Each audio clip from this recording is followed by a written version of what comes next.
الذين يؤمنون بالغيب ويقيمون الصلاة ومما رزقناهم ينفقون صدق اللہ مولانا العظیم۔ آج کی اس مجلس کے میرے مشفق حضرت مولانا مفتی احمد دیولوی صاحب دامت برکاتہم، اسی طرح آج کی اس نشست کے مہمان خصوصی احمد آباد سے تشریف لانے والے جناب رضوان محمد میاں قادری صاحب، جناب الطاف حسین سید صاحب، جناب محمد اقبال قادری صاحب، بروڈا سے تشریف لانے والے جناب شاہروان خان صاحب، اور ہمارے سورت کے حضرت عزیز ایڈوکیٹ حفیظ الدین سراج الدین قاضی صاحب، اور دور دراز سے تشریف لانے والے مساجد مدارس کے متولیان حضرات۔ ہندوستان میں مسلمانوں کے اوقاف کی بربادی اور ذبح و حالی کا معاملہ آزادی سے پہلے بھی اہمیت کا حامل تھا۔ جس طرح آج یہ برباد اور ویران ہو رہا ہے، آزادی سے پہلے بھی یہی حال تھا، اور آزادی کے بعد بھی یہ ان مسائل میں سر فہرست رہا جو مسلمانوں کے لیے معاشی اور اقتصادی طور پر مضبوط وسیلے کی حیثیت رکھتے ہیں۔ اگر اوقاف اور اس سے پیدا ہونے والی آمدنی مسلمانوں کو مل جائے تو مسلمان معاشی اعتبار سے بھی، اقتصادی اعتبار سے بھی، تعلیمی اعتبار سے بھی وہ مضبوط ہو جائے گا۔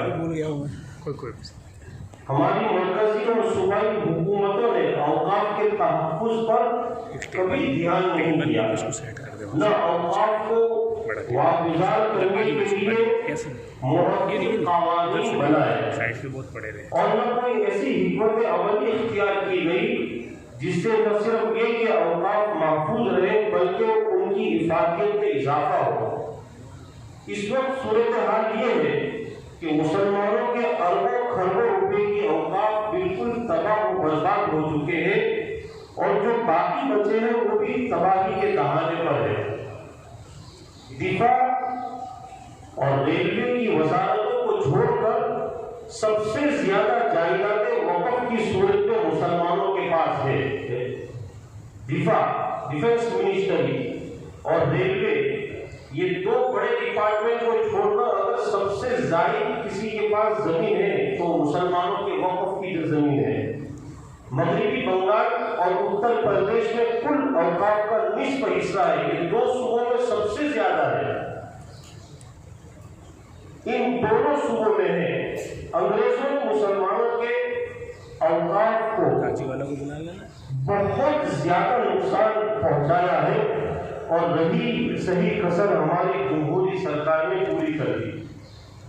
2006 کے اندر حکومت ہند، اس وقت کانگریس کی حکومت تھی، وقف جائیدادوں کی صورتحال کا جائزہ لینے کے لیے راجیہ سبھا کے ڈپٹی اسپیکر کے رحمان خان 2017 جنوری میں جمعیت علماء ہند سورت کی جانب سے اسی طرح تحفظ اوقاف کانفرنس گاندھی اسکول کے ہال میں ہوا تھا، تو الحمدللہ وہ چیف گیسٹ کے طور پر تشریف لائے تھے، اور بہت اچھا انہوں نے اپنا خطاب قوم کو کیا تھا، اور راجیہ سبھا کے وہ ممبر تھے، اور پارلیمنٹ کے اندر وہ ڈپٹی اسپیکر بھی تھے۔ تو ان کی صدارت کے اندر ایک تشکیل کانگریس کے زمانے میں بنی۔ اس کمیٹی نے 2 سال تک پورے ملک میں گھوم پھر کر جائزہ لیا، اور 13 اکتوبر 2008 کو یہ رپورٹ پیش کیا کہ مسلمانوں کی 80% اوقاف غیر قانونی قبضوں میں ہے۔ 80%۔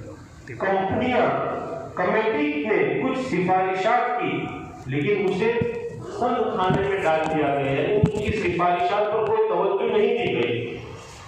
مرکزی حکومت نے سن عیسوی 1950 اور سن عیسوی 1995 یہ دونوں مرتبہ ایک پاس کر دیا، لیکن دونوں دفعہ اسے نافذ کرنے میں ناکام رہے.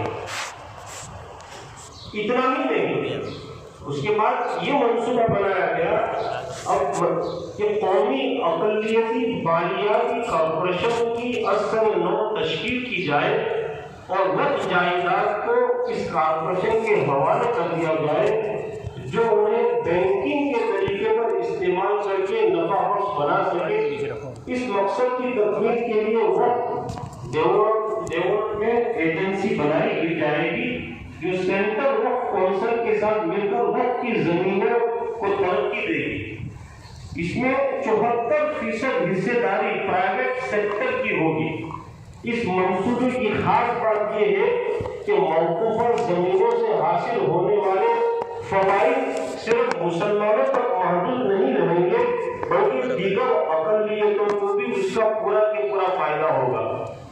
مسلمانوں کی تمام تنظیموں نے، جمعیت علماء ہند نے، مسلم پرسنل لا بورڈ نے اس کی مخالفت کی کہ مسلمانوں کی جو جائیداد ہے اس سے دوسرے فائدہ کیسے اٹھا سکتے ہیں.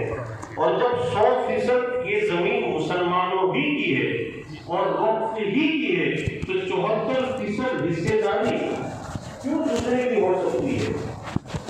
آپ کو میں بتاتا چلوں کہ ہندوستان کے اندر تقریباً 5 لاکھ اوقاف ہے، تقریباً 5 لاکھ، اور اگر اس کے احاطے کو کھول دیا جائے تو 6 لاکھ ایکڑ کے اندر وہ پھیل جائیں گے.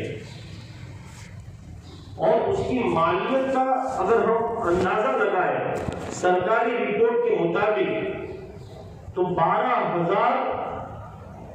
60,000 کروڑ روپے کی اس کی مالیت ہوگی. یعنی اس کا جو ویلیو ہے وہ 60,000 کروڑ روپے کا ہوگا. اب یہ 60,000 کروڑ روپے اگر کوئی انویسٹ کرے تو ہر سال 12 سے 15,000 کروڑ روپے اس کو مل سکتے ہیں. اب آپ ہی بتلائیے کہ 12 سے 15,000 کروڑ روپے اگر مسلمانوں کو مل جائے تو اس صورت کے اندر اقتصادی اعتبار سے، ایجوکیشن کے اعتبار سے اور مدارس اور مساجد کی ترقی کے اعتبار سے مسلمان کبھی کسی کا محتاج نہیں ہوگا. لیکن آپ کو افسوس ہوگا کہ 60,000 کروڑ کی پراپرٹی کے جو جائیداد وقف ہے، رجسٹر ہے، اس کے مالک ہونے کے باوجود آج ہماری آمدنی 163 کروڑ روپے ہے، صرف 163 کروڑ. یہ کتنی یعنی افسوس کی بات ہے. صرف کرناٹک صوبے کے اندر 1,48,000 ہیکٹر زمین اوقاف کی ہے. اس میں سے 60,000 تو نیست و نابود ہو گئی، لے کر 16,000 کے اندر مسلمانوں کا رجسٹر ہے. اور ایسی زمین جو رجسٹر نہیں ہے پورے ہندوستان کے اندر جو پھیلی ہوئی اوقاف کی زمین ہے تو اس کا جب جائزہ لیا گیا اور تحقیق کی گئی اور گھوم پھر کر اس کی مالیات کا اندازہ لگایا گیا کہ یہ 5 لاکھ تو اوقاف کو ہی جو رجسٹر ہے اور اس کی یہ قیمت ہے، لیکن جو رجسٹر نہیں ہے اور جو دوسروں کے قبضے میں چلی گئی ہے یا ہماری نظروں سے اوجھل ہے، تو پورے ہندوستان کا جائزہ لیا گیا تو اس نتیجے پر پہنچے کہ اوقاف کی زمین کی مالیت کی قیمت 12,000 بلین روپے ہے. 12,000 بلین روپے. اب ظاہر بات ہے کہ 12,000 بلین روپے کے ہم مالک ہو اور ہر سال 163 کروڑ روپے ہماری آمدنی ہو تو ہم کیسے آگے بڑھ سکتے ہیں، ہم کیسے ترقی کر سکتے ہیں. اس لیے ضرورت ہے ہمیں اس بات کی کہ ہم اپنے اوقاف کی حفاظت کریں. ابھی ہمارے جو مہمان تشریف لائے ہیں وہ اس فیلڈ کے ماہر ہیں. افسوس تو اس بات کا ہے کہ ہم ٹرسٹی بن جاتے ہیں لیکن ہمارا نام وقف بورڈ کے اندر ابھی داخل نہیں ہوتا. صرف ان کی آپ بات کر لیں، تقریباً 70 مساجد ہوگی. 70 مساجد میں صرف 10 مساجد ایسی ہوگی جس کے پیپر درست ہوں گے، باقی 60 مساجد ایسی ہے جس کے پیپر بھی درست نہیں ہیں، جس کا نتیجہ یہ ہوتا ہے قبرستان ہے اور اس کا احاطہ نہیں ہوتا تو آہستہ آہستہ غیروں کے قبضے میں چلے جاتے ہیں. مسجد مدرسے کی کرایہ دار ہے، قبرستان کے کرایہ دار 25 روپے 50 روپے آپ کو کرایہ دے رہے ہیں برسوں سے، لیکن الحمدللہ وقف بورڈ حرکت میں آئی اور آپ کو ہمارے شاہ نواز میں بتلائیں گے کہ جس کے 300 روپے کرایہ تھے وہ 25,000 روپے ہو گئے۔ صرف ضرورت ہے ہمیں بیدار ہونے کی، اور وقف ایک ایسی اللہ کے یہاں مقبول چیز ہے کہ اللہ تبارک و تعالیٰ نے اس کو ایمان بالغیب اور نماز کے ساتھ ذکر کیا۔ الذین یؤمنون بالغیب، وہ لوگ اللہ کے نیک بندے وہ ہیں جو غیب پر ایمان لاتے ہیں، ویقیمون الصلاۃ، اور نماز کی ادائیگی کرتے ہیں، ویؤتون الزکاۃ وینفقون فی سبیل اللہ، اور اللہ تعالیٰ نے ان کو جو روزی دی ہے اس میں سے وہ اللہ کے راستے میں خرچ کرتے ہیں۔ اور وقف کی اہمیت آپ اس بات سے بھی لگائیے کہ سب سے پہلا وقف حضرت نبی کریم صلی اللہ علیہ وآلہ وسلم نے فرمایا۔ ایک یہودی تھا، اس کا نام تھا مخیری ابن نضیر، وہ اللہ کے رسول کو مانتا تھا اگرچہ وہ ایمان نہیں لایا تھا، اور صاحب مال صاحب علم تھا۔ جب غزوہ احد ہوا تو اس نے اپنے دوست احباب کو تشکیل کی کہ اللہ کے رسول کا ساتھ دیا جائے، اور خود بھی وہ غزوہ احد میں شریک ہوا، اور اس نے یہ وصیت کی کہ دیکھو اگر میں اس غزوے کے اندر مارا جاؤں تو میرے سارے باغات اللہ کے رسول صلی اللہ علیہ وسلم کو ہبہ ہے۔ چنانچہ وہ غزوہ احد کے اندر قتل کر دیے گئے۔ آپ نے ان کے متعلق فرمایا کہ مخیری یہودیوں میں سب سے اچھا آدمی ہے، سب سے اچھا آدمی تھا۔ چنانچہ اس کی وصیت کے مطابق وہ باغات اللہ کے رسول کے حصے میں آئے، اور اللہ کے رسول صلی اللہ علیہ وآلہ وسلم نے ان باغات کو عامۃ المسلمین کے لیے وقف کر دیا کہ اس سے جو آمدنی آئے گی، اس سے جو منافع آئے گا، وہ عام مسلمانوں سے فائدہ اٹھائے گے۔ چنانچہ یہ اسلام کا سب سے پہلا وقف ہے۔ اور حضرت عبداللہ بن عمر رضی اللہ عنہ فرماتے ہیں کہ میرے والد حضرت عمر رضی اللہ عنہ کو خیبر کے اندر ایک جگہ ملی۔ آپ اللہ کے رسول کی خدمت میں حاضر ہوئے اور عرض کیا، اللہ کے رسول مجھے خیبر میں بہت اچھی جگہ ملی ہے، آپ اس کے متعلق کیا حکم فرماتے ہیں؟ میں اس کو اللہ کے لیے وقف کرنا چاہتا ہوں۔ آپ صلی اللہ علیہ وسلم نے فرمایا کہ آپ اس کی اصل کو روک لو اور اس کے منافع کو عام کر دو۔ چنانچہ آپ نے اعلان کیا کہ میری اس وقف کی ہوئی زمین آپ نے وقف کر دی، اور کہا کہ اس سے میراث جاری نہیں ہوگی، اس کو بیچا نہیں جائے گا، بلکہ یہ وقف رہے گی، اور اس سے جو آمدنی ہوگی وہ عامۃ المسلمین پر خرچ ہوگی۔ اور یہ دونوں وقف ایک کے بعد دیگر ہوئے تھے۔ چنانچہ مہاجرین کا یہ کہنا ہے کہ سب سے پہلا وقف حضرت عمر رضی اللہ تعالیٰ عنہ نے کیا اسلام میں، اور انصار اس بات پر متفق ہے کہ سب سے پہلا وقف نبی پاک صلی اللہ علیہ وآلہ وسلم نے کیا۔ قرآن پاک کی جب یہ آیت نازل ہوئی، لَن تَنَالُوا الْبِرَّ حَتَّىٰ تُنْفِقُوا مِمَّا تُحِبُّونَ، کہ تم نیکی کو نہیں چھو سکتے، نہیں پا سکتے جب تک کہ تم اپنی محبوب چیز اللہ کے راستے میں خرچ نہ کرو۔ تو حضرت طلحہ رضی اللہ تعالیٰ عنہ تشریف لائے، اور انہوں نے عرض کیا کہ اللہ کے رسول، میرا ایک کنواں ہے پی رہا، اور اس کا پانی بہت میٹھا ہے، میں اس کو عامۃ المسلمین کے لیے وقف کرنا چاہتا ہوں۔ آپ نے فرمایا کہ بیٹھ جاؤ، اور پھر آپ نے ان سے کہا کہ آپ اس وقف کو اپنے عزیز اور اقارب اور رشتہ داروں کے لیے مخصوص کر دو۔ وقف بلا اولاد، وہ مسئلہ یہیں سے نکلا۔ آپ چاہتے تو عامۃ المسلمین کے لیے وقف کرتے، لیکن آپ نے محسوس کیا کہ ان کے رشتہ دار زیادہ حقدار ہیں، تو اس سے بھی بے شمار مسائل علماء نے استنباط کیے۔ حضرت عثمان غنی رضی اللہ تعالیٰ عنہ، اللہ کے رسول صلی اللہ علیہ وسلم نے تشکیل کی کہ کون ہے جو مدینہ منورہ کا بہترین کنواں جس کا پانی بہت زیادہ میٹھا ہے وہ خرید کر عامۃ المسلمین کے لیے وقف کر دے۔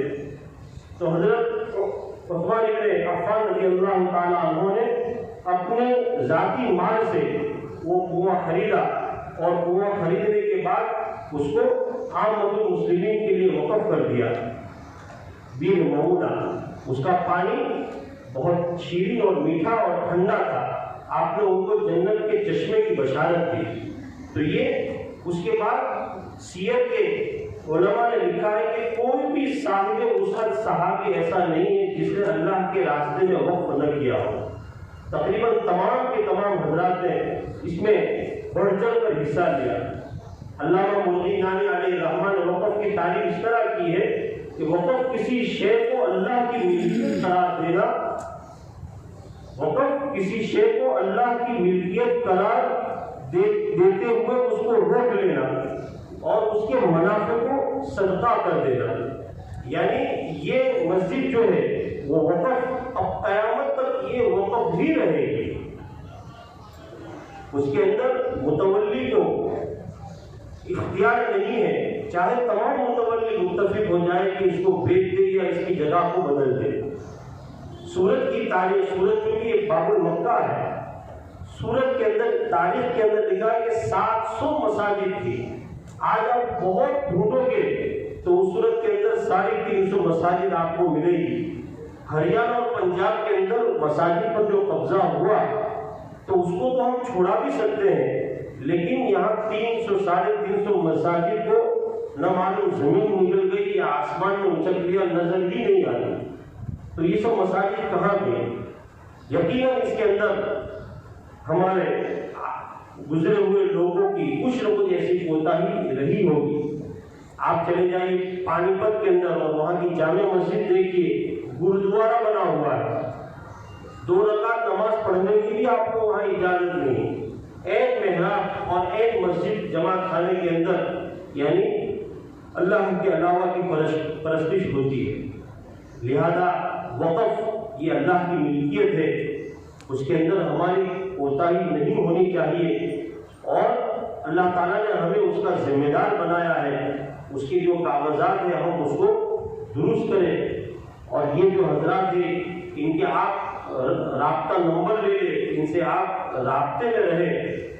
ہم کوشش کریں گے تو انشاءاللہ تعالیٰ ہمارا کام یقیناً اچھی طرح پورا ہوگا. اور آپ مسجد کے ترجیح ہے، ابھی اس پروگرام کے سلسلے میں گاؤں میں جانا ہوا، چھوٹا سا گاؤں اور ایک مسجد. ان کے متولی نے کہا کہ ہماری مسجد کی تقریباً 50 کروڑ روپے کی زمین ہے اور ابھی ہم نے اپنے نام پر کروائی 50,000.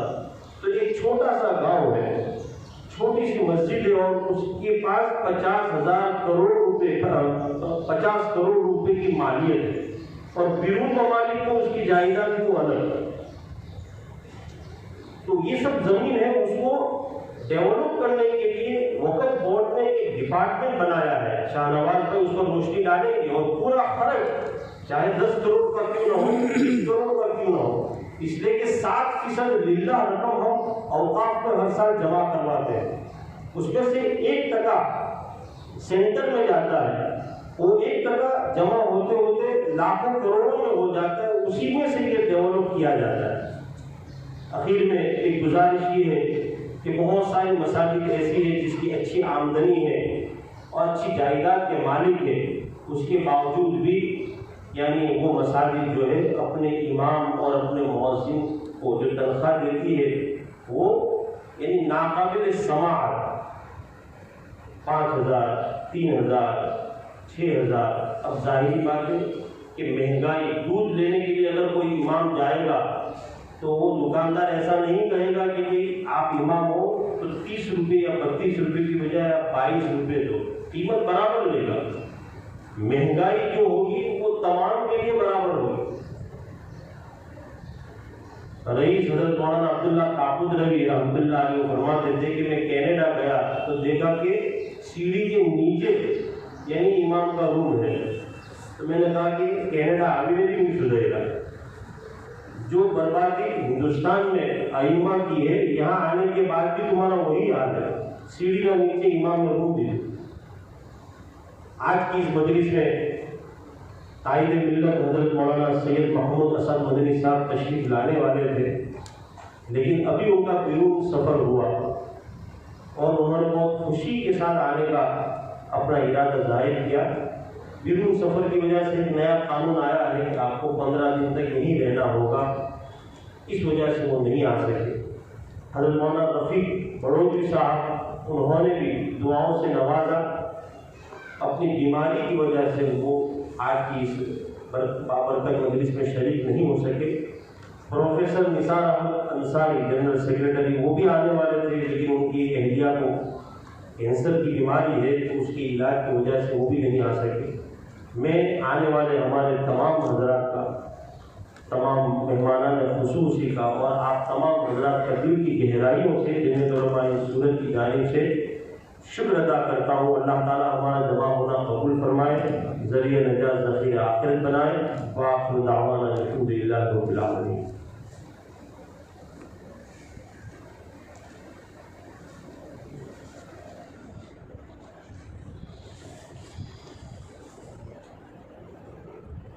الحمدللہ،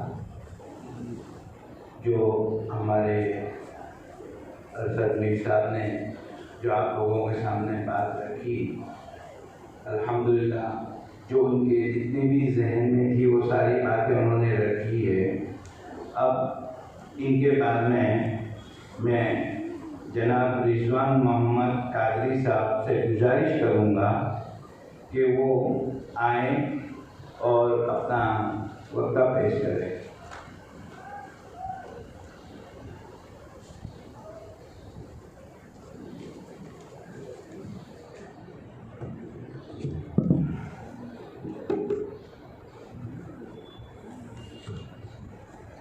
السلام علیکم۔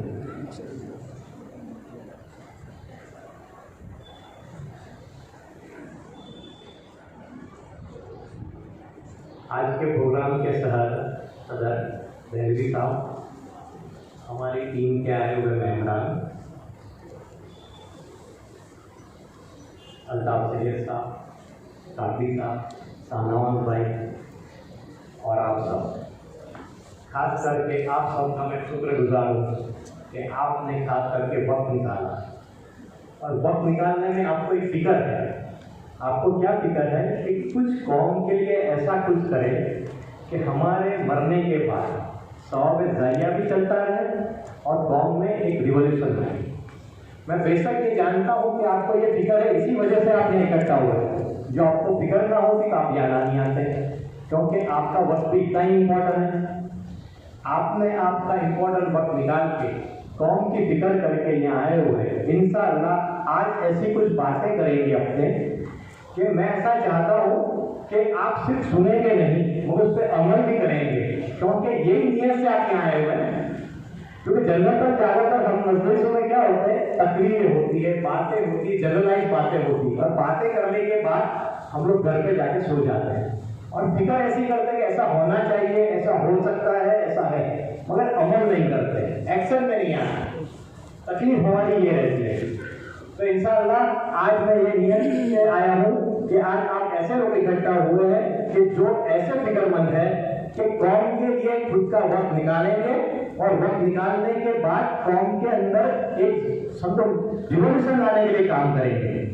انشاءاللہ ہم یہ سب نیت سے اکٹھا ہوئے ہیں، صرف سنیں گے نہیں، عمل میں بھی اتنا ہی لائیں گے۔